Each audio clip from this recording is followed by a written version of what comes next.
just presented today. We have the namesake of the very competition that we are talking about today. So we have Roly Sussex. Roly is a retired Professor of Applied Language Studies at the University of Queensland. He retired in 2019. Since then, he's been conducting research, especially in the areas of pain, communication and intercultural communication. And he supervises research students as well. And he also broadcasts and writes on language. We were having a fabulous conversation about language and words. I'm sure you'll hear more about that as we go. And he's been doing that since 1997 with ABC Radio here in Brisbane. He gives numerous talks each year to academic conferences and community organisations on language and communication. And he's also the former president of the ESU. Please join me in welcoming Roly. And sitting beside him is Kerry Davies AE. Kerry is one of the 3 judges of the Roly Sussex Short Story Competition Open Division, alongside Erica Freiberg, who was the winner in 2022, and David Fagan, chair of both judging panels. Kerry has been a professional editor for more than 45 years and casts her eye over the awarded entries before publication on the ESU website. Kerry is also the current EU Vice President, so please join me in welcoming Kerry. Just a quick volume check. How are we feeling up the back? Would we like microphones? Are we okay to... We're getting thumbs up. All right, we'll hand over to Kerry and Roly. Thank you, Jacqueline, and thank you everybody for coming. We're going to do a Tweedledum and Tweedledee on this. We have had a kind of half rehearsal, so if there are little gaps, please be patient with us anyway. I should start by saying that I did not name this competition after myself. That was done by Anne Garms, who was the president of the ESU before me, and it was a very wonderful compliment that I've been rather enjoying ever since. What we're going to do today is a kind of self-indulgent tour through aspects of writing short stories and appreciating them and so on. Kerry in particular knows from the operational end what happens when judges get faced with a whole lot of scripts. And I'll be talking about things like genre and so on. And we've got a fair bit of fine art as well, by way of a surprise, as a way of thinking about getting into your short story idea and the sorts of things which might or might not work when you try and put them into words. So, I have a device which moves the screen forward, which is wonderful. And this is the rough list of topics we're going to be talking about. There's quite a lot. And so I'm going to pass over to Kerry right away to talk about the competition itself. Thanks, Roly. Oh, well, as you can see there, the big thing is that the 2026 competition is open and accepting entries until the 18th of September this year, so there's still plenty of time. We've started receiving submissions already, which is fabulous. And probably of most interest is the prize money. It is a fairly prestigious competition because of the decision made right at the beginning to keep that prize money high, to encourage people to enter. And that's really, yeah, you can see the ESU's web address up there. If you want more information, there's plenty there to feast your eyes on. The secondary school division, as you'll see, open to secondary school students, must be enrolled full-time in an Australian school. Otherwise, I think we get into eligibility we do on later the next slide. Actually, I think it's in the next slide. I don't think so. I think the next slide is... That's the next slide. Oh, yes. Yes, it is. Okay. So English Speaking Union launched the competition in 2015. And the ESU, just for a bit of background, was founded first in the UK and then the US in 1918. And I think in the 20s, Victoria established their branch, and since then a few other state and the ACT have opened branches, and Queensland did so in 1959. So we've been going here in Queensland for quite a while. So the eligibility criteria, Australian citizens or residents who are not related to the judges or members of the board, obviously. Only one entry per entrant. in each of the divisions, except in the secondary school student division, entrants might decide to submit an entry into the open division as well, but it must be a different story. Entrants to the secondary school division, as I said, must be enrolled full-time at an Australian secondary school. And submitted stories should not have been published before, and this is important to other competitions as well. And that is the competition overview. Right. Thank you, Roly. I'm going to talk about some of the properties of the short story because this is fun stuff. There is a short genre called flash fiction, which usually comes in at under 1,000 words, sometimes very short. And there can be short stories about 1 page or 1 and a little bit. O. Henry's done a few. Chekhov has done some which are barely 2 pages. And I used to teach Russian, so I have a particular thing about Chekhov, as will become obvious as we go along. The Rolys are thought as a maximum of 3,000. So this has a wonderful way of focusing the mind, particularly if you are prone to writing long novels. And the task of actually capturing something in that kind of dimension is something we'll talk about today. Some short stories go to 7,500, sometimes 10, but then you're starting to encroach on the novella, which kicks in around about 25-ish, and the novel itself, which is usually 80 to 100,000 words. It depends really on how prolix you're feeling. I haven't used that word for a bit. But the novels, around about 100,000 words, will take you quite a while to write, unless you're Dickens, in which case he could churn them out really fast. But if you happen to be Tolstoy, writing Anna Karenina, one of my very favourite books, which I read in Russian, 350,000 words, so 3.5 normal novels. Tolstoy was rather prone to the long genre, and War and Peace is even worse at 587,000. Doesn't matter whether it's in Russian or in English, it's about the same score for both. The champion is probably Proust, In Search of Times Past, À la recherche du temps perdu, which is 7 books and a total of 1.3 million words. Now, you have to be very determined to write something as long as that. And these are really just to set the parameters for what we're talking about. Just by way of comparison, the King James Bible was written, of course, over many centuries by many people. It was once said that God would never have got tenure because he couldn't prove who the authors were. But that's about 790,000 words. Shakespeare, in 20 years of effort in London, from about 1590 to 1610 or so, achieved 884,000 words in 37, maybe 38, maybe 39 plays, plus the sonnets. So that'll give you the idea of some people can write fast and well. Tolstoy took a long time with War and Peace, so it takes a bit longer. But the short story itself is a wonderful genre because of the length constraints and the way in which it encourages you to focus. It's also, because of its nature, is really to be read at one sitting. So it's not like Schubert's Great Symphony, No. 9, where the first time they performed it, the orchestra got exhausted after two of the movements, and they had to put the next 2 movements on the next night. Just as well they weren't trying to do Wagner. Do not get me going on Wagner. But to be read at one sitting, okay, so that unlike a novel, which is something that you can put down and pick up again, and where there's probably quite a lot of redundancy. Things get repeated so that you can come back and catch up with the story. And then if it's a Russian novel, it'll have a list of the characters and their names in the front because they're a bit difficult. But prose in the story really has to be very linear if it's going to make sense. And a bit like an eye when you're faced with a painting.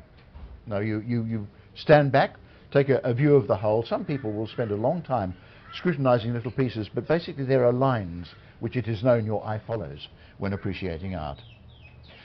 The story must be complete and with an impact which is partly defined by its length, right, in spite of the issues of scale, and it's not really a miniature. Now, there was a genre of miniatures a few years ago where you could get a complete picture, but done in tiny, tiny detail. Short story's not quite like that, as we'll see in a moment. And there were, of course, things by Fabergé, who was a famous jeweler who made objects of jewellery for the Russian court, and which are now worth millions, which is a different kind of idea of small. So, unlike a novel, which is longer and has redundancy and you can pick it up and pick it up later, a short story is really for a single, or must be, if you like, appreciable as a single event. As to the genre, well, relating the form to the content is a really interesting question, because it's not a matter of squeezing a big story into a smaller dimension.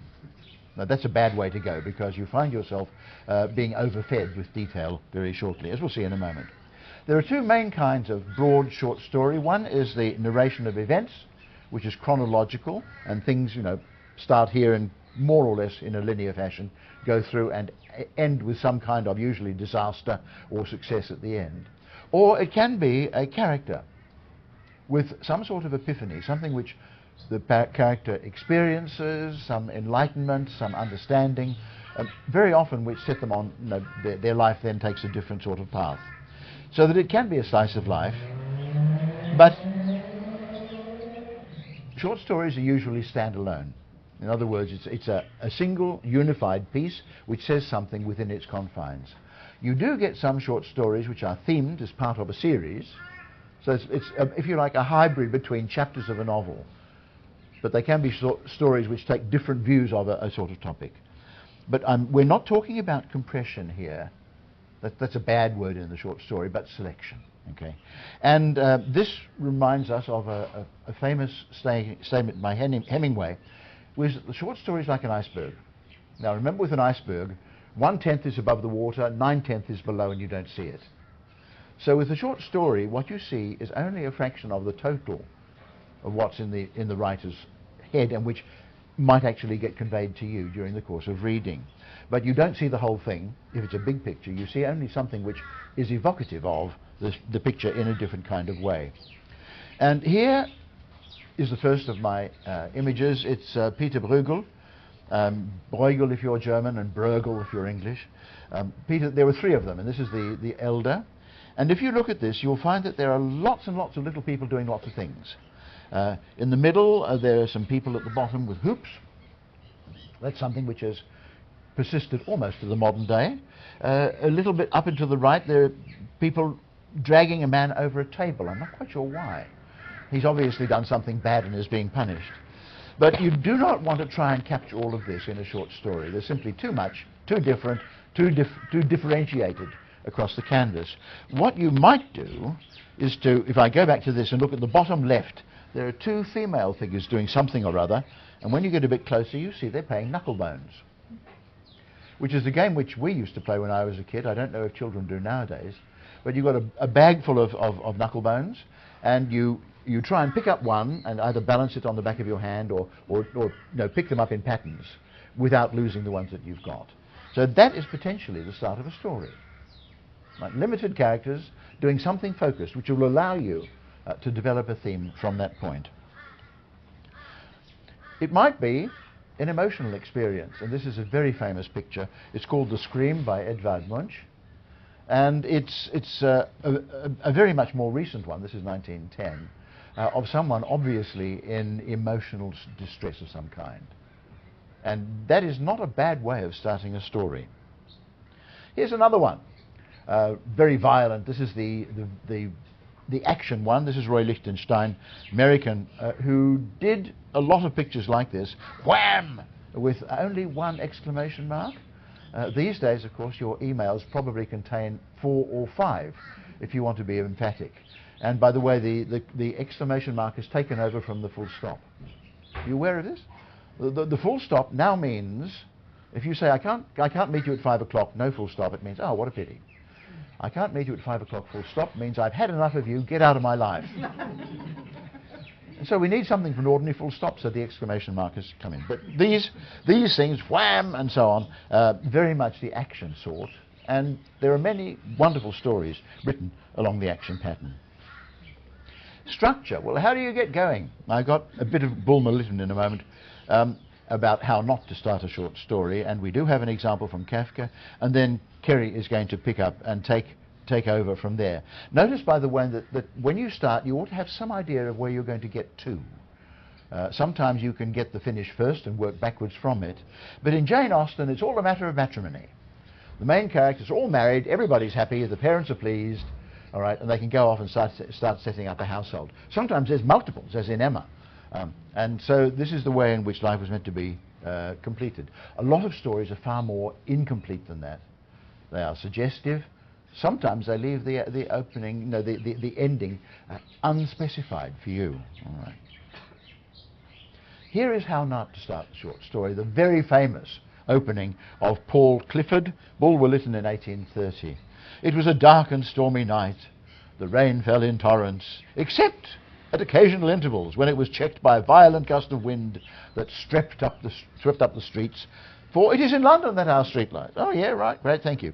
Rattling along the housetops and fiercely agitating the scanty flame of the lamps that struggled against the darkness. Too much. Right. Far too much detail. Even to something like Paul Clifford, which is a full-size novel. You want to get right to it. Well, you want to get right to it? Here's Kafka, Metamorphosis. One morning, when Gregor Samson woke from troubled dreams, he found himself transformed in his bed into a horrible vermin. Woof! Right, if you were asleep before, not now.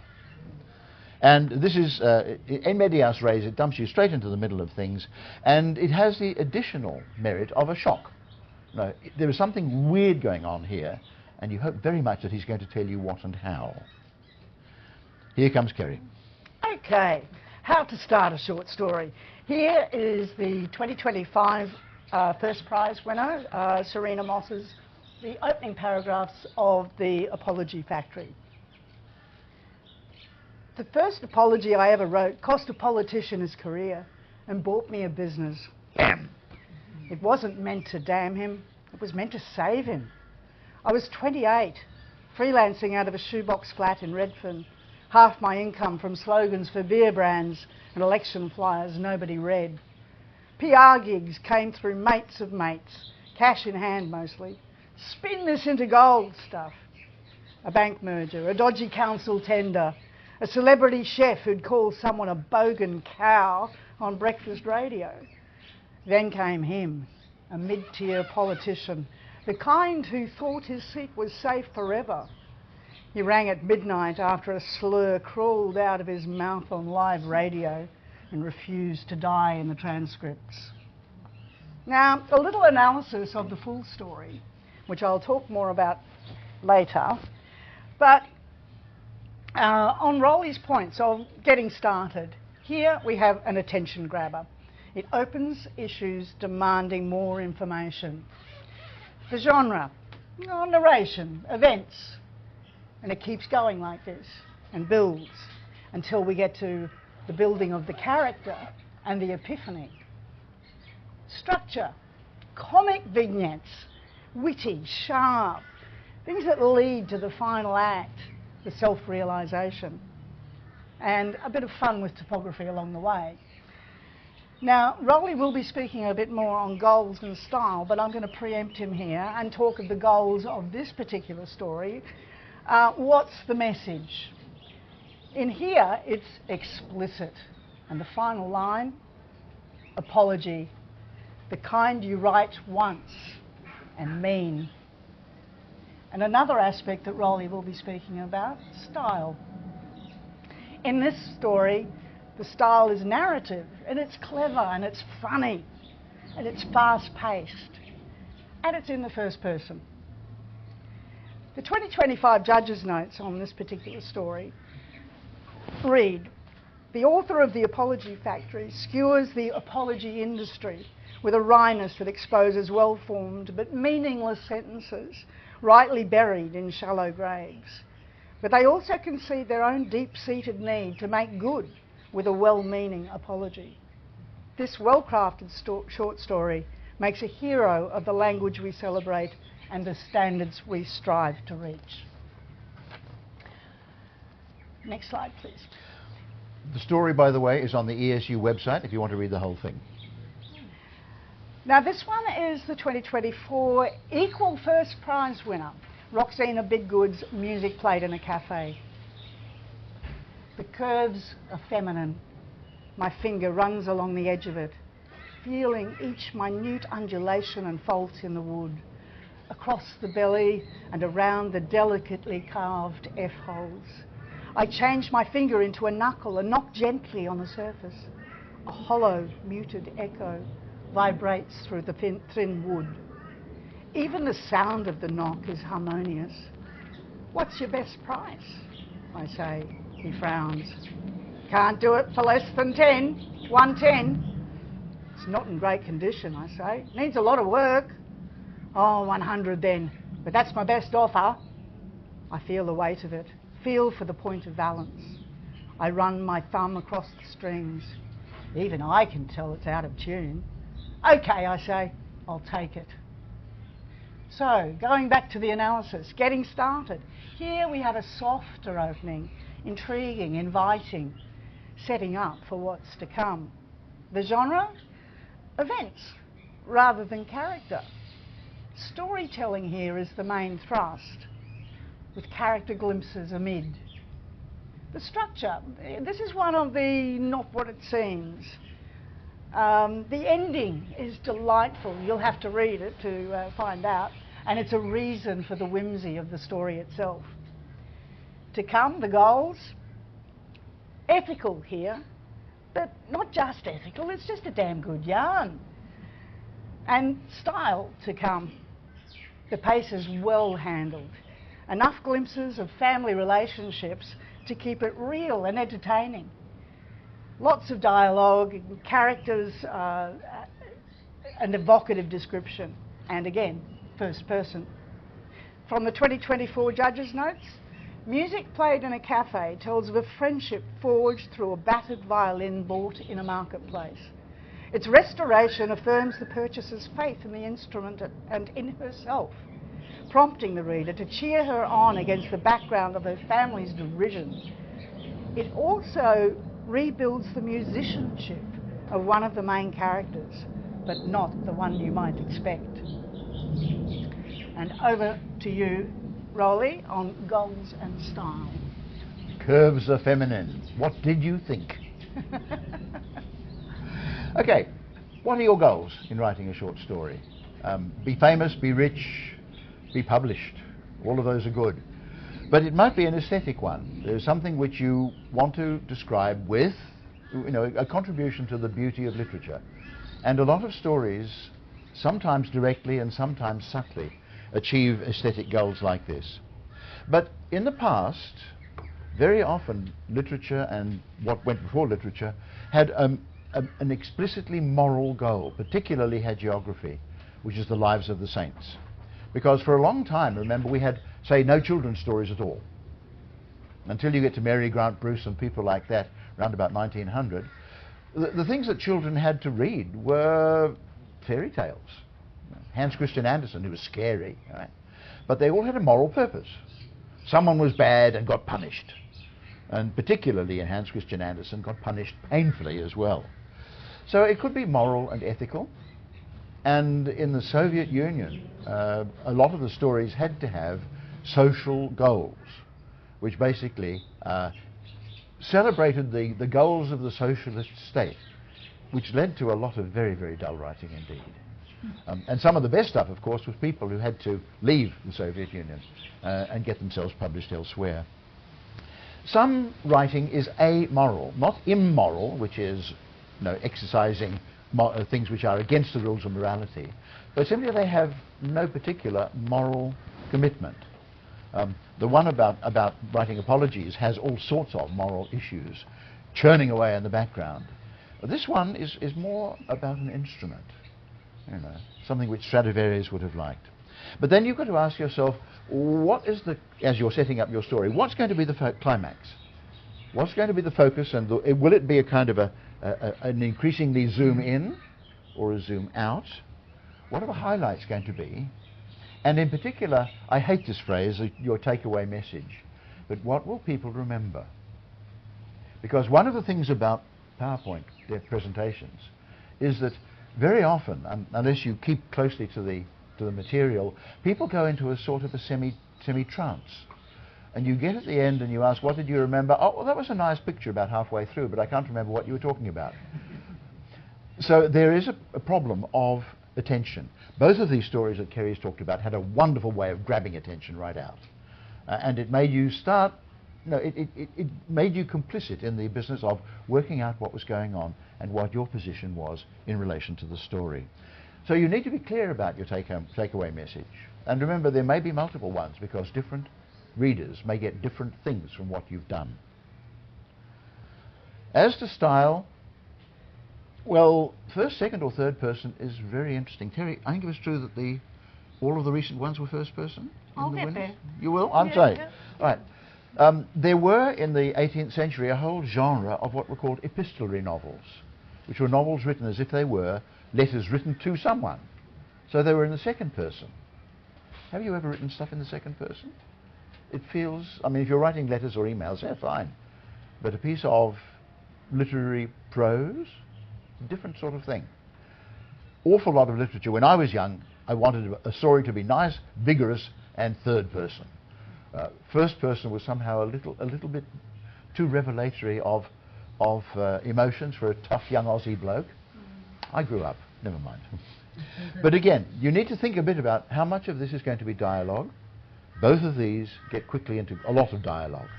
Right? And a dialogue is a wonderful way to get inside the head of a character, or how other people are looking at the character from inside and outside. Description. What are you going to describe? Are you going to be doing a Bruegel picture with 400 people doing different things? Or if you are describing, you have to be incredibly selective, because the pieces have to make sense, and they have to make sense in a very motivated way. I have some mentions about Chekhov now, but I'll drop it in now. Chekhov, as you may know, he was a doctor who did literature as a kind of sideline. He wrote 4 main wonderful plays like The Cherry Orchard and Uncle Vanya, and he wrote masses of short stories. And by the way, the short story was only really recognized as a genre about the middle of last century. Before that, it was thought to be, if you were a serious writer, you wrote novels. Whereas Chekhov, and of course Alice Munro, the Canadian author who won the Nobel Prize for short stories, are now able to do it on the grounds of short stories alone. So these are things to think about. How much can you afford to squeeze in? Chekhov had a very wonderful thing. If there's a gun in Act 1 of a play, by Act 3 it must have done something. In other words, don't introduce irrelevant detail like Bulwer Lytton, because he was just painting a big picture, and on the background of that other things would happen in due course. You haven't got room. And so what you put in has got to have a role, and it's got to fit in some kind of progression and some kind of aesthetic design. Building techniques. How do you get, well, not only how you get started, but how do you build? I'll say a little bit and then pass over to Kerry about this, because I think this is fun. Are you brainstormers? Do you sit down with a large piece of paper and scribble and see what comes out? Or do you plan? In other words, if you're a brainstormer, you're a bottom-up writer. In other words, you produce some prose, look at it, throw away most of it and start again. If you're a top-down writer, you work out a skeleton and a structure, and then you basically fill in the structure as you go. I do both, right? Quite frequently. I mean, I can type at almost 100 words a minute, so it's an awful temptation to do something on the keyboard. But that isn't necessarily the right or only way. I did a gig with David Malouf a while ago, the novelist who died recently, who wrote wonderful prose. And at the end of this I said, hey, can I have your email address? And he said, I don't have one. And then he said, I don't even have a keyboard. I thought, what? You're a writer? And he said, no, this is the way in which prose gets out of my head and onto the paper. This is a cognitive and creative act, and there's something muscular about it, which is closely tied to the way in which my creative self works.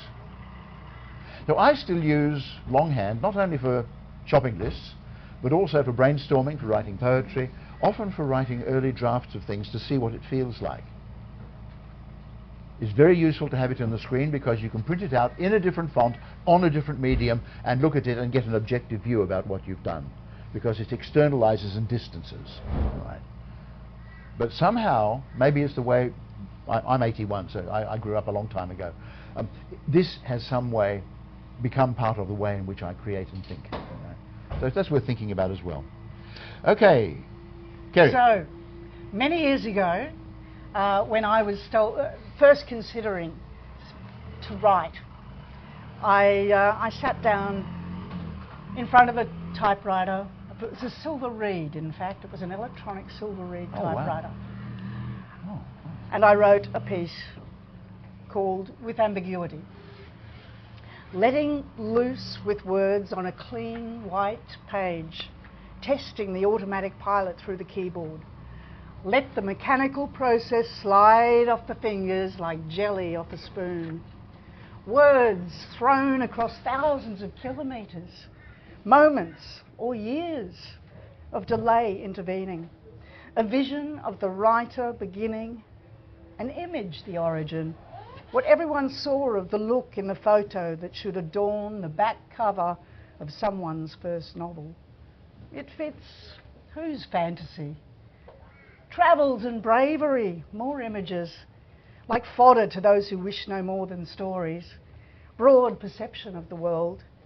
Settling to it, would I write then of my experiences, my feelings, or simply let those feelings persuade the words? Would I write true stories, embellished or faded to suit the occasion? Or grow characters, dream situation, use the symbols, create the symbols, lose self-consciousness, risk everything. This is the real test.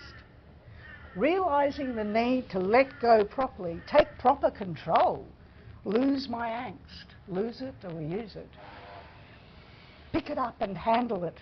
Observe it from all angles, like a cigarette in the fingers of the mushroom tripper, or someone bound with inner sadness, grief perhaps, or simply in the struggle to come to grips with ambiguity.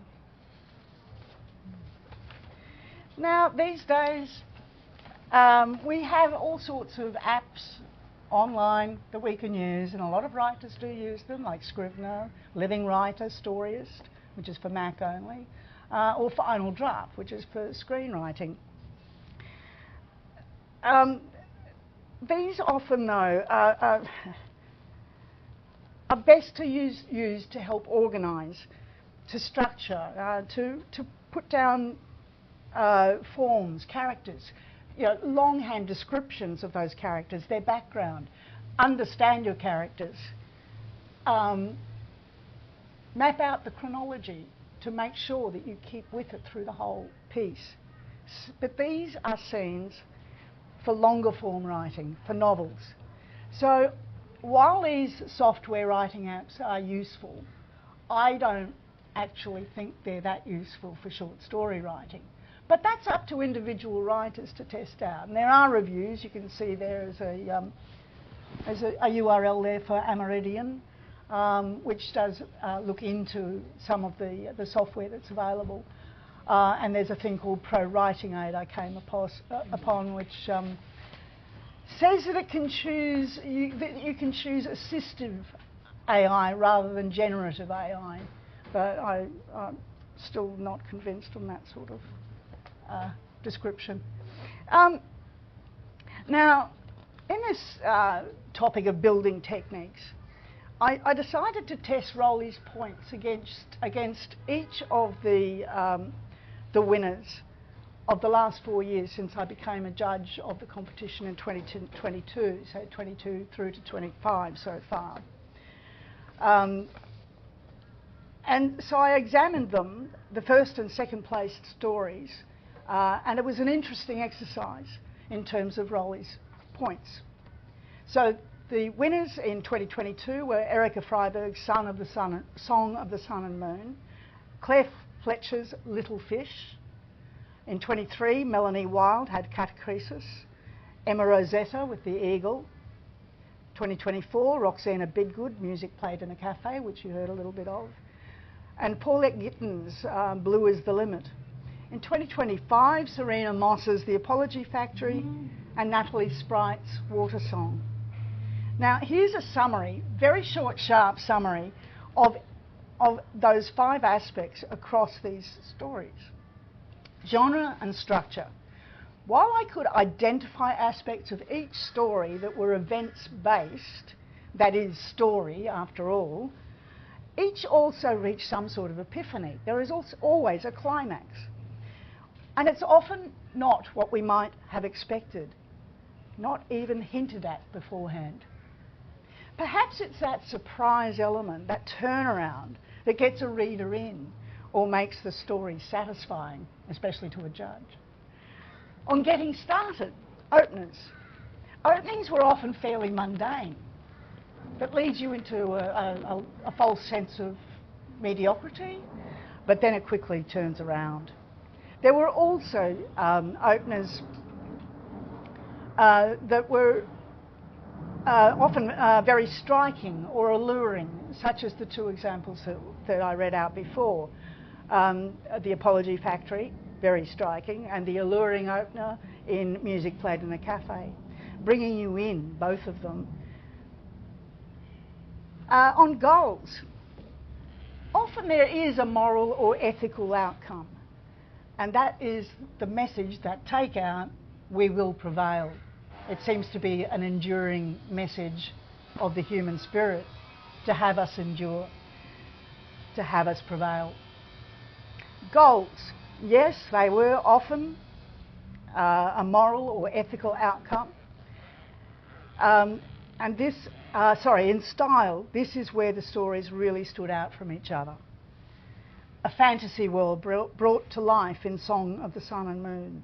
Something comic amid the hardship of little fish. A mistaken point of view in Catachresis. A complex story handled delicately in The Eagle. A gentle story told amid comic moments of family relationships in Music Played in a Cafe. The evocative descriptions of remembered contexts and characters in Blue is the Limit. The clever, fast-paced juxtapositions of The Apology Factory. The smart dialogue and sharp descriptions of Water Song that bring the characters and the room right in front of you, even the smell of it. All except one, by the way, were first person. But that is not a hint for a winning story. And over to you, Roly. You have some pretty pictures. I do. But before we get there, I was just suddenly reminded, you said it's important that we prevail. We don't always. Chekhov has a short story, I think about 2.5 pages.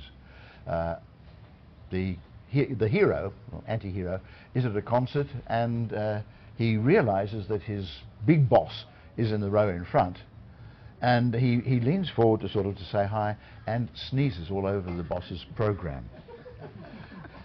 and he, oh my God, what have I done? So he leans forward and says, look, I'm terribly sorry, Your Excellency, I didn't mean to do that. It's all right, no, just let's enjoy the music. No, I'm terribly sorry, I want you to understand. And this goes on and on and on, and he keeps on, he goes away after the concert, tries to find out ways in which he could make up for this terrible lapse of good taste. But in the end, he couldn't find it, and the last line of the story is, and he sat down and died. There's an ending? There's an ending. Right. All right, well, I've got some pretty pictures, because these are fine arts metaphors. Unless you're very unusual, your stories will have strong visual components. They might have one big component which you build up, it might have lots and lots of them. You may actually build a story about the progression through physical, visual facts. I've got some examples here, and we'll go straight into this now. Now this is Canaletto, and I've actually seen this one. The canvas is nearly 3 meters across. It's enormous. And so you need to walk back quite a distance in order to appreciate it. But if you have a look, and I have a theme of boats, which is about to come for. These boats are done in exquisite detail. Right? You probably haven't got room for any but a small part of it. But they may well suggest, remember the Hemingway principle? 1/10 and 9/10 of what's going on. But if you were going to do a short story about this, and you might well be confronted with a scene like this in modern Venice and think, I'm going to write about that. It's a matter of zooming right into some small detail to get yourself going. But this is detail, realism, unlike this, which is Seurat, French Impressionism. And there are 2 boats there. There's a sailing boat in the background, and in the foreground there is actually a man in a skiff. If you get close to the painting itself, this is pointillism, which is dots in the painting style. there is very little boat about it at all. It's just a whole series of blobs of colour which somehow manage to evoke the idea. Okay. So this is, I'm getting towards the idea of how to suggest something with reduced detail. All right. Here's an even more reduction, and this is related to minimalism, which is one of the important patterns of photography, where you have a topic, but there's a lot of what's called negative space, which is the other area, which is basically almost empty. Right? There's very little in, but the boat stands out, and you are forced to focus on this against a rather blurry background. And if you think about it, as you develop characters and places and things in your stories, there is a sense in which you are trying to be actively minimalist, to identify these things against some sort of background which becomes more and more unimportant. It may just be one moment, and this is Henri Cartier-Bresson, a very famous French street photographer who took pictures with his Leica of street scenes in Paris. And this one, he didn't have time to get the shutter speed quite sharp enough to stop the man, but the man hasn't quite hit the water. But this is a moment. Okay. And if you think about the stories that we had before, there were moments there which were a bit like this. Somehow you managed to grab something out of reality, out of the passing parade, and focus on it. Or it may be something very static. I'm a part-time photographer, and this is one of my favourite images. It's a peace lily. And I've used this as a Christmas card because I don't like sending bought Christmas cards because they have pre-cooked messages, and I don't like the words. So what I've done is I took this, I processed it in Photoshop, I print it out on good paper, and then I write in longhand on the back a personal message. And this is my way of saying something personal. What you're doing is also saying something personal, because what you choose and how you develop it is a way of doing something like this. It may be your starting point, that may be the end point. Your takeaway message may be an image like this. But there are ways in which these are, if you like, are abstracted from the background noise in various kinds and brought to your attention with wonderful clarity and colour. Colour? You know who that is? Van Gogh, or rather Van Gogh in Dutch, and Van Gogh in America. But the deliberate distortion of things, the way he's done clouds and sky and stars and so on, is part of advanced Impressionism, and the use of colour is far more aggressive, and for members of the conservatives of his day, quite unacceptable. They thought he was vile. But this is another way of an enhanced image which plays up on big colours, big scale, sometimes distortions of things. And this is why in which you might like to think about these as kind of metaphors of what either where you begin, how you develop your ideas, or the sort of whole that you want to leave a person with when they stop. And sometimes there is a hidden image. This is Holbein the Younger, a couple of ambassadors with all of the things which make ambassadors rich and powerful people. And they have the globe in the back relating to travel and so on, and lots of very rich things, a nice musical instrument, and I think it's a lute. But there is a very weird thing on the floor at an angle. Do you know what it is? If you get close to the picture and look at it from an angle, it's a skull. It's a human skull. And so they are saying, in spite of all this panoply of wealth and success and richness and so on, what is really there when you really know how to look at it is a human skull. Mortality. Okay. Sometimes we don't prevail. This is a wonderful picture. But this is also a wonderful picture, and more like the sort of things which you would be doing with your stories. Because this is Willem Hammershøi, who's a Danish painter. A young man, a desk, a chair, each in their ways really very full of meaning, waiting to be evoked. But by itself, it's got this rather strange kind of quiet appearance, which is a wonderful place to start from. Okay. Originality. Yes. We all learn from models, so what is imitation? Including AI, huh? Perhaps that question is really rhetorical, something to think on. Right now, I'm going to talk a little more about the judging process, including originality, and we'll come back to some of those things on the online checkers, etc. But this is just to give a bit of an overview of the judging process, and it brings a few important things to light. So I've been one of 3 judges for the Open Division since 2022.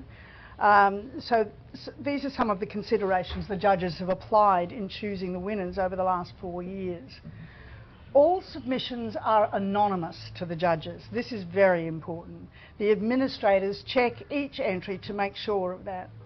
If you are submitting a story, please remember not to identify yourself by name anywhere in the story itself, not in the running heads, not in the author's notes, anywhere, except where required by the entry form, which is hidden from the judges.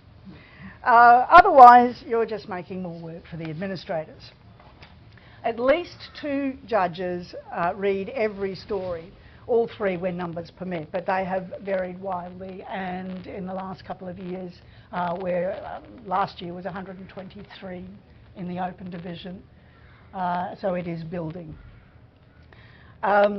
Some stories are read more than once. Each judge then puts forward their own shortlist of around 10 stories. So this is a bit of a task, getting down to 10 stories from 120 odd. Our initial assessment is on the basis of originality, creative thought, outstanding quality in each of exposition, development and drama, use of language, and the all-important ending.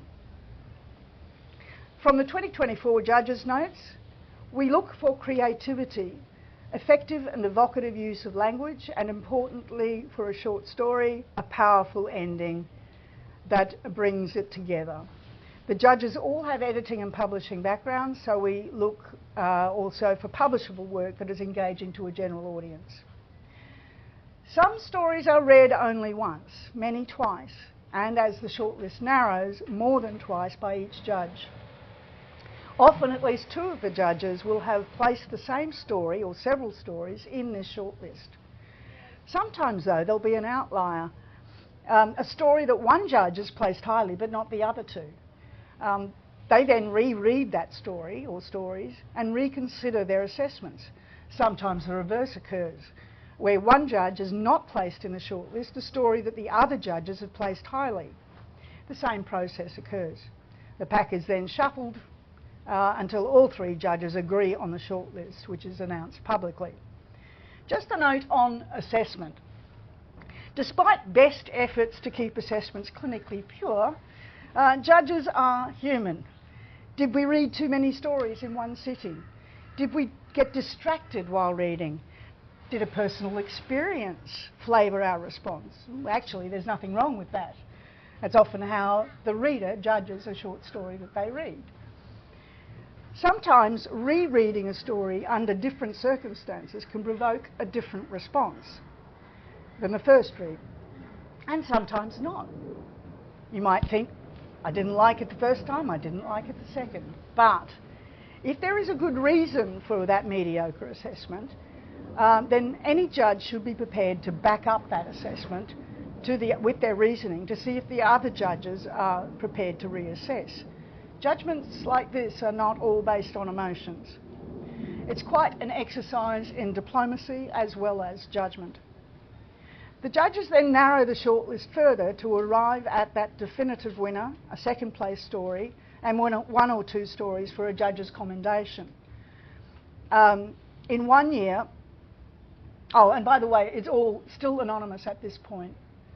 Even though we'll release a shortlist, we've already judged first, second, while they are still anonymous to everybody. In 1 year, unusually, we had a shared first position. That was in 2024 with Music Played in a Cafe and Blue is the Limit, with no runner-up then selected. Now, going back to plagiarism and AI checks. The Rolys has always included an author declaration that must be agreed to. Oh, actually, can we slip back to the man reading? That's it. Yeah, that's lovely. There's an author declaration that must be agreed to by all submitting writers, that the story is their original work, that all stories are indicated as such, and that it is free from plagiarism. From 2023, though, we introduced notes in the competition guidelines on cultural appropriation, cultural diversity, authenticity and sensitivity, with definitions and links, and protocols relating to Indigenous cultural and intellectual property. We also included a stronger note on plagiarism and the use of AI. Quoting from the guidelines, since the release of ChatGPT in November 22, attention is focused on the ability of AI software to write in natural language. While some writers might be tempted to submit stories composed by ChatGPT or similar software, entrants are reminded that all shortlisted stories will be checked by plagiarism testing software to verify their originality. And since then, we've conducted those plagiarism checks through tools such as Scribr and Grammarly, which run a parallel check for use of AI. The results will say something like low risk or zero risk or moderate risk of plagiarism, and 1% of text matches other sources, and or 1% or 0% or 13% of text has patterns that resemble AI text. The paid versions of these online tools also give the identified sources and URLs. All of them are checked, regardless of how odd they might seem. Often they are to obscure sites, sometimes foreign language sites. In 1 year, an expired dog grooming site that would hardly suggest a source of plagiarism. These are frustrating, as they often throw up vague similarities with other writing, such as, in 1 year, the use of a cup of tea and a Tim Tam, which was said to be a phrase used in a piece of writing called En route to LA, a phrase that any expat Aussie could well use en route to LA. Another threw up a ridiculous similarity to the online Oxford Dictionary page index. I can only think that it matched the page numbering in the story. Yet all of these suggestions have been checked carefully and dismissed. This year's guidelines, though, we've gone a little further as we realise and appreciate that there are reasonable uses of AI, often for research, such as would have once been delivered by a simple Google search, or even prior to that, maybe checking an encyclopedia for the particular dress of a certain period, or for administrative or repetitive tasks. We've also seen the opposite, the indications in writing, editing and publishing circles that inappropriate uses are increasing, identifiable by recognisable and clumsy stock phrasing. Added to the original guideline statement is this paragraph now. We do allow use of basic AI tools embedded in word processing software, such as spelling and grammar checkers. However, all narrative voice and concepts, structure and word choice must be the writer's own. Entries must not be generated or substantially composed by AI. Now, we're putting here the onus on the writers to either self-declare or self-eliminate. Basically, don't use it. We've also given links in the guidelines to useful sites such as the US Authors Guild. You'll find the link in the guidelines themselves. That site reminds writers of their ethical obligations. And the Australian Society of Authors, which relates more to AI and copyright. Books and Publishing, a newsletter for publishing people, in May 2023 wrote about a recent survey by the ASA of 200 authors and illustrators. The survey found that the majority, 80%, do not use generative AI as part of their creative process. The minority, that 20% who do use it, do so for brainstorming plot, ideas and characters, 53%, grammar, 47%, generating text or imagery, 31%, help with marketing, 31%, and help to structure or organise drafts, 17%. These respondents also reported other uses of the tools, including research, generating first drafts from their own writing, preparing query materials, and generating blog posts. 3 years later, it's likely those stats will have changed and not for the better. The big question for the judges now is how we test for the use of AI in a piece of writing and test for it without actually feeding stories into the AI beast. Chair of the Rolys 2 judging panels, David Fagan, wrote in his Substack post just a few days ago talking about Albanese's new AI office. If AI had a shape, it would be heading towards being an enneacontagon. Correct pronunciation? An enneacontagon, a shape with 90 sides. Truth is, we don't even know that yet. Which brings us back to one response to the Albanese initiative. He condemns it for not offering solutions to the problem. How about we challenge it to get the questions right first? I'm just about running out of time. I know. We can go back to the next slide, thanks. For my part, beyond choosing to use detection... No, the next slide. That's one. That say they don't retain any writing that is checked by their software, my research has shown up various apps and some sites that claim to have tested particular apps over recent years to arrive at qualitative appraisals, such as PaperPal and Octet Design Journal. All seem to agree, and you'll see some of the online checkers up on the slide there, Turnitin, Grammarly, Copyscape, Scribble, etc. All seem to agree that while plagiarism detection is relatively reliable, AI detection is still very problematic, often throwing out false positives, especially from neurodivergent authors and those for whom English is not a first language. The author of one comparative study I looked at freely admitted that none of these tools are ideal and the research is ongoing. No doubt it will speed up, most likely with the use of AI itself. I was going to talk a little about the editing publishing process, but I know we're nearly on close of time. But I will just... all of the stories that are published are lightly edited by myself, and they're put into a template before they go up on the website. We used to also publish the highly commended stories, but an issue that was thrown up, I think, in 2023 is that because other competitions won't allow published work, for those highly commended who don't receive prize money, they want the opportunity to submit to other writing competitions. So we only now publish the first and second place. And you can find all of those from 2025 and before then, and some of the highly commendeds on the ESU website. And it is our brand new ESU website. Please check it out. So, we have Roly's application details and competition details for you. And I should add that I take no part at all in the judging. No, we send the stories to Roly after we've judged to get some comments that we might or might not use. But my comments play no part at all in any evaluation. No. So I can stick my name on wonderful works and have no responsibility. Okay. Thank you very much. We've come to the end. We have a little time for questions? Yep. Well, what we might do is we'll conclude now. So if anyone does need to duck off, you can.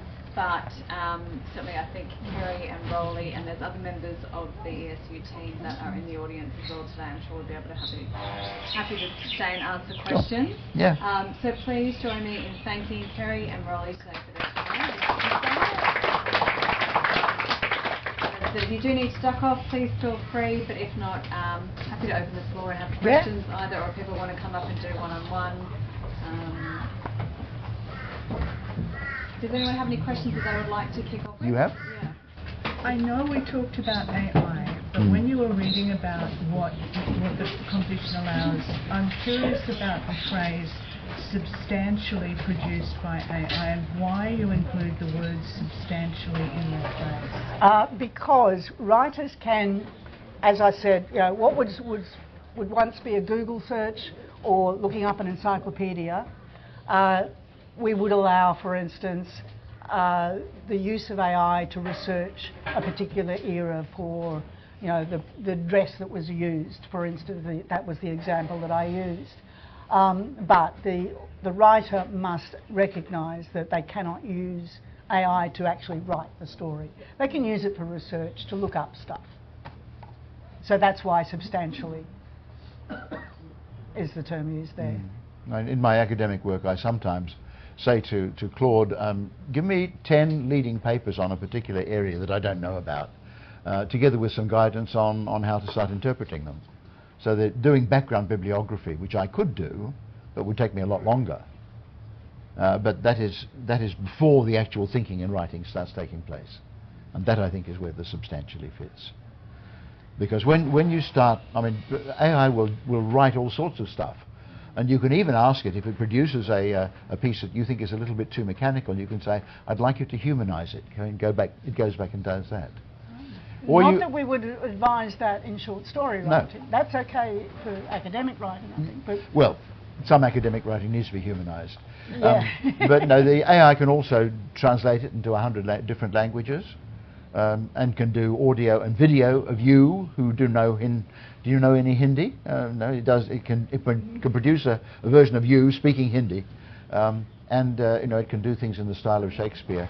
The capacity of it to manage languages is becoming very scary and very difficult to. And this is why the judges are so finely attuned to this issue. It can be problematic too for the secondary school division, because often teachers will set a topic to write short stories about. They will use a phrase or a particular piece to jolt the minds of the students to write something in response to.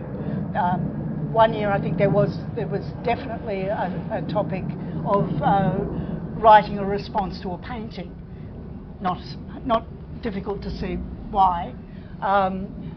Sometimes I've seen stock phrases that are obviously quotes, but I've gone back and researched to give the proper accreditation to where that source material was. It's getting hard. Yes. I was just thinking about, do you have any thoughts about why the short story form is not as popular as the novel, and why is it that... I don't know that that's that's correct. I don't know. I might disagree with that. I mean, well, some if people... you just look at like the representation of the number of short stories in the bookshop, for example, and where they're placed, you know, that's kind of telling in itself, I think. But I don't know if there's any statistics about it or anything like that, but you think that it's not the case. I'm not sure. And there is a mystique about writing a novel. You know. My last novel was about so and so. It has my last short story doesn't have quite the same resonance, and yet I think that from the point of view of literary creation, a short story is often much harder. Yeah, definitely. Because the focus, the discipline, the selectivity, making things say more than you actually put on the page. These are things which a novelist doesn't have to worry about. They just blast on and keep on writing. It's interesting you were talking about the short story was evolved in the mid 20th century. Yeah. Well, the way publishing began in Australia was in fact through newspaper supplements. Yeah. So this is in the late 1800s. There would be what would become novels, serialised stories that became a novel, and you bought the supplement each month until you had the whole novel. And this might, in fact, have led to the creation of the short story in Australia. Banjo Patterson. You take those vignettes and create. Dickens actually published Little Dorrit like that. in installments, and the people in New York were lining up on the wharf to say, what's happened to Little Dorrit now? Which we're serialising, which makes, if you like, a chapter into there's a kind of blurred division between chapter and short story. But the self-standing short story, when you see a good one, things like Maupassant, you know, or Chekhov, who's my personal hero, are wonderful pieces of crafted literary work. We actually have an event tomorrow night for Omar Musso, who's just released a collection of short stories called The Vape Lord of Queen Bean, which is fabulous. They're like slightly absurdist, very clever, very moving, and he's an excellent orator. He talks a lot. So if you want to get some good, you know, examples of a great short story writer, he's on our new release table as well. So we're definitely getting much more interest in short stories. That's on here tomorrow night at Avid as well. So yeah. But if you can get the Nobel Prize for short stories like Alice Munro, obviously the genre has arrived, and her work is well worth reading. Yeah. All right. Well, we might wrap it up there. So thank you again, and good luck with everybody. everything you're submitting, and thank you so much. Thank you.